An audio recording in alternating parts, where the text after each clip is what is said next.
कानपुर देहात कांड में जो सबसे ज्यादा चर्चा में रही या जो सबसे ज्यादा निशाने पर थी, कानपुर देहात की डीएम नेहा जैन ने आखिर कैमरे पर आकर क्या कहा है, अभी तक वो क्यों सामने नहीं आई थी, हम आपको ये बताएंगे। हम आपको यही बताएंगे कि क्या सचमुच ऋचा सिंह, जो कि स्वामी प्रसाद के प्रकरण से नाराज चल रही थी, आज अगर पार्टी ने उन्हें निकाला है तो क्या उसकी वजह स्वामी प्रसाद मौर्य है, या फिर जिस वक्त टिकट बंटवारा हुआ था उस वक्त से ही वो पार्टी से नाराज थी? क्या सचमुच पार्टी उन्हें पहले से ही उन्हें बाहर का रास्ता दिखाना चाहती थी? और साथ साथ ये भी जान लीजिए कि धर्म सिंह सैनी, जो कि समाजवादी पार्टी में गए थे और भाजपा आना चाहते थे, उनकी क्या स्थिति है, क्यों नहीं वो बीजेपी आ पा रहे हैं? और साथ साथ ये भी जान लीजिए कि दारा सिंह चौहान के घर जब शादी हुई तो बीजेपी के बड़े नेता क्यों पहुंचे? नमस्कार, मैं हूं कुमार अभिषेक, आप देख रहे हैं यूपी तक। हम हाजिर अपने न्यूज शो आज का यूपी लेकर। कानपुर देहात में घटना घटी, मां और बेटी एक बुलडोजर तले दबकर और जलकर उनकी मृत्यु हुई।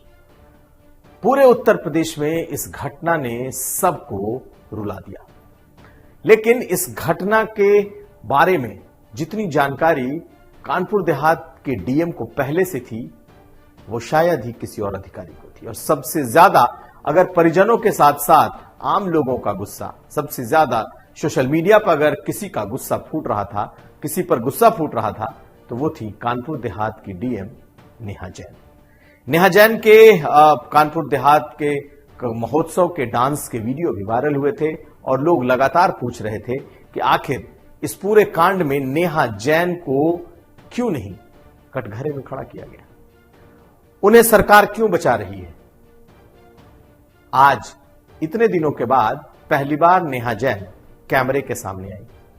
आज उन्होंने उस पीड़ित गांव का दौरा किया और पीड़ित परिवार से बात की और मीडिया से भी बात की।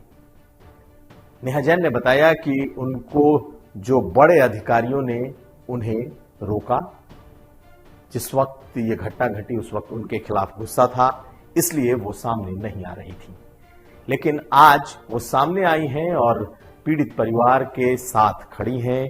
उन्होंने अपने को इस मामले में पूरी तरीके से निर्दोष बताया। उनको ये भी कहा कि उनका कैरेक्टर असैसिनेशन की कोशिश की जा रही है।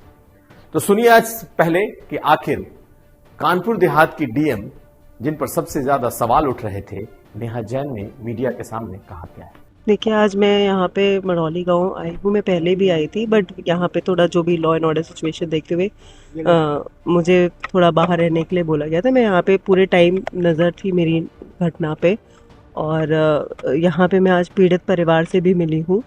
और जो 14 जनवरी की बात बता रहे हैं, वो 14 जनवरी को हमारी तरफ से एडीएम ई साहब ने फैमिली से मिला था। और अभी जो दुर्घटना हुई है वो बहुत ही दुर्भाग्यपूर्ण है। हमारी जो शोक संवेदनाएं हैं परिवार के साथ है। इस प्रकरण में शासन भी बहुत सीरियस है। निष्पक्ष जांच होगी, जो भी दोषी होगा उसके खिलाफ कार्रवाई करी जाएगी। और इस प्रकरण में मेरा भी काफ़ी कैरेक्टर असैसिनेशन किया गया है, जो कि एक अधिकारी और महिला के लिए सही नहीं है। मैं चाहती हूँ कि 2 अलग अलग दिन के जो इवेंट्स थे, जो 12 तारीख की शाम का एक इवेंट था वो एक उत्सव का माहौल था, और 13 तारीख का जो इवेंट था वो एक बहुत ही अनफॉर्चुनेट इंसिडेंट हम सभी के लिए था। उनको प्लीज़ जोड़ा मत जाए। आज सबसे ज्यादा मीडिया की सुर्खियों में रही 2 नेता, समाजवादी पार्टी से निकाली गई 2 महिला नेत्री ऋचा सिंह और रोली तिवारी मिश्रा। दोनों ने अब समाजवादी पार्टी के खिलाफ मोर्चा खोल दिया है और लगातार, चाहे वो अखिलेश यादव हो या समाजवादी पार्टी, लगातार उन पर हमले कर रही है। ऋचा सिंह तो लगातार अपने पार्टी नेतृत्व को ही निशाना बना रही है। अखिलेश यादव और पार्टी को सवर्ण विरोधी करार दे रही हैं और पहले से माना यह जा रहा है कि सबसे ज्यादा इन नाराज नेताओं में वही थी। हालांकि यह भी बताया गया, पार्टी के अगर अंदरूनी सूत्रों की माने तो ऋचा सिंह की यह नाराजगी कोई रामचरितमानस को लेकर नहीं है या फिर स्वामी प्रसाद मौर्य से अभी की नाराजगी नहीं है। इसकी शुरुआत होती है विधानसभा चुनाव के वक्त से। दरअसल सिद्धार्थनाथ सिंह के खिलाफ जिस सीट से ऋचा सिंह ने चुनाव लड़ा, स्वामी प्रसाद मौर्य वहां से अपने उम्मीदवार के लिए टिकट चाहते थे। उन्होंने अपने एक मौर्य बिरादरी के लिए वो टिकट लगभग फाइनल भी कर दिया था और अखिलेश यादव भी चाहते थे कि स्वामी प्रसाद मौर्य का जो कैंडिडेट है वही सिद्धार्थनाथ सिंह के खिलाफ प्रयागराज की उस सीट से चुनाव लड़े। लेकिन ऋचा सिंह थोड़ी भारी पड़ी।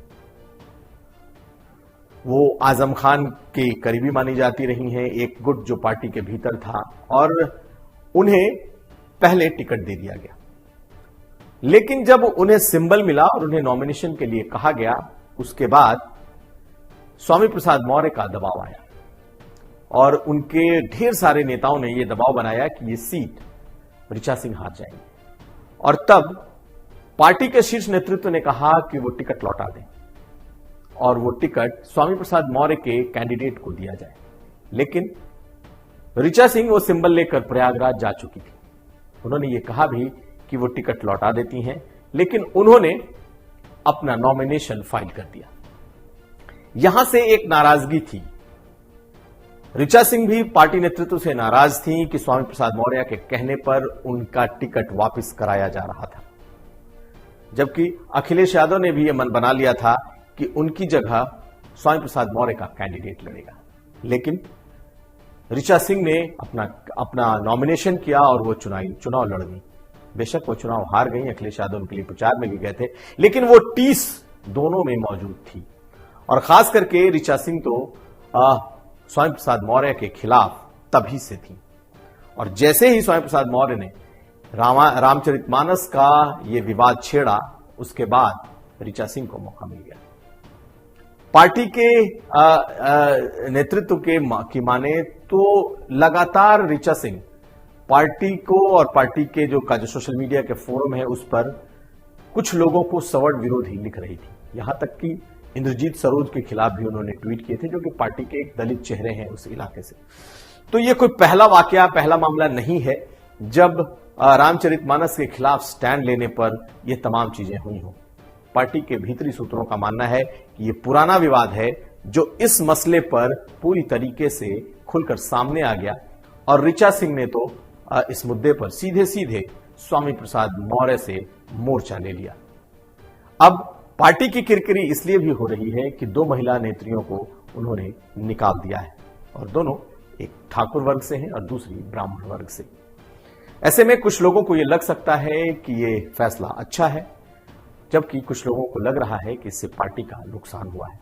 लेकिन असल लड़ाई रामचरितमानस नहीं है, असल लड़ाई तो स्वामी प्रसाद मौर्य और ऋचा सिंह का आपसी विवाद, टिकट का विवाद दिखाई देता है। और अब अगली खबर। चुनाव के ऐन पहले बीजेपी से गए कई पिछड़े नेता अब बीजेपी का रुख करना चाहते हैं और आपने देखा कि जिस तरीके से उपचुनाव के दौरान धर्म सिंह सैनी खास करके लगभग बीजेपी में वापस आते आते रह गए, एक बार फिर उनके लिए मुसीबतें शुरू हो चुकी हैं। आयुष घोटाले में एसटीएफ उनसे पूछताछ करना चाहती है। वो पूछताछ फिलहाल अभी तक नहीं हो पाई है, लेकिन बीजेपी के सूत्रों की माने तो धर्म सिंह सैनी को लेकर बीजेपी के भीतर एक सकारात्मक माहौल है। जो बीजेपी की लीडरशिप है वो चाहती है कि उस इलाके में धर्म सिंह सैनी अगर वापस आना चाहते हैं तो उन्हें वापस ले लिया जाए। लेकिन बीजेपी के भीतर ही कई ऐसे बड़े नेता हैं, खास करके सैनी समाज के और ओबीसी के, जो ये नहीं चाहते कि धर्म सिंह सैनी को वापस लाया जाए। और संगठन के लोगों की माने तो उन्हें मनाने की कोशिश, कवायद चल रही है कि धर्म सिंह सैनी अगर आना चाहते हैं तो बीजेपी उन्हें वापस ले ले। लेकिन जिन नेताओं ने 2022 के चुनाव में धर्म सिंह सैनी की बगावत को देखा है, उसमें से कई बड़े नेता, शीर्ष नेता नहीं चाहते हैं कि धर्म सिंह सैनी आए। लेकिन पार्टी के संगठन और पार्टी के कई बड़े नेता ये चाहते हैं कि पश्चिम में धर्म सिंह सैनी को लाया जाए। अब देखना है कि क्या उनकी वापसी हो सकती है। दूसरी तरफ दारा सिंह चौहान, चर्चा दारा सिंह चौहान की भी, जो उस वक्त छोड़ करके बीजेपी चले गए थे, अब वो सपा से विधायक हैं, लेकिन वो बिल्कुल शांत और चुपचाप है। और एक जो बात सामने आई है, हाल में उनके घर में एक शादी हुई, उनके परिवार की शादी थी और उसमें बीजेपी के तमाम दिग्गज नेता पहुंचे थे।